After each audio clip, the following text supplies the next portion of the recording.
નમસ્કાર દર્શક મિત્રો, હું છું આશ્લેષા પટેલ અને આપ જોઈ રહ્યા છો અરવલ્લી ન્યૂઝ.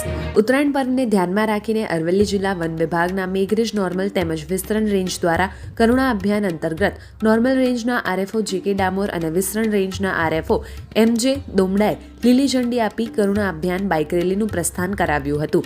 બાઇક રેલીમાં નોર્મલ તેમજ વિસ્તરણ રેન્જના કર્મચારીઓ કરુણા અભિયાન બાઇક રેલીમાં જોડાઈને જાગૃતિનો સંદેશ આપ્યો હતો.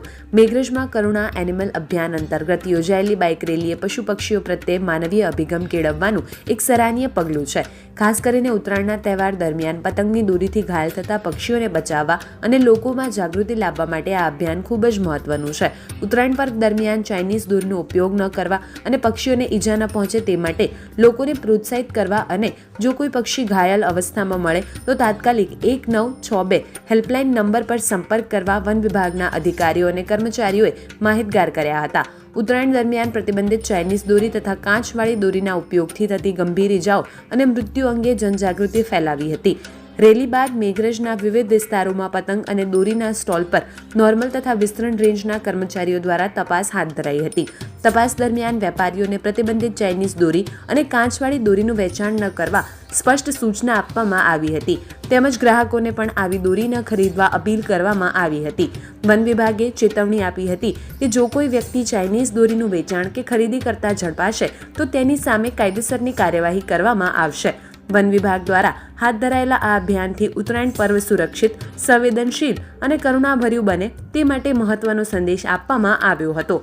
વૈભવ રાઠોડ, અરવલ્લી ન્યૂઝ, મોડાસા. તે રંગબેરંગી પતંગોથી આકાશ રંગીન બને છે, પણ તે રંગીન આકાશ નીચે કેટલાય નિર્દોષ પક્ષીઓ પતંગની દોરીથી ઘાયલ થઈ જીવ બચાવવા ઝઝૂમે છે. અને એટલે જ તેમના માટે ગુજરાત સરકારે શરૂ કર્યું છે એક અનોખું અભિયાન, કરુણા અભિયાન. માનનીય મુખ્યમંત્રી શ્રીની પ્રેરણાથી આ અભિયાન બન્યું છે જીવન બચાવવાનો મહાપ્રયાસ. રાજ્યભરમાં 650 થી વધુ પશુ ચિકિત્સકો અને 8000 થી વધુ કર્મચારીઓ અને સ્વયંસેવકો અબોલ જીવોના ઘાવો પર મમતા રાખી રહ્યા છે.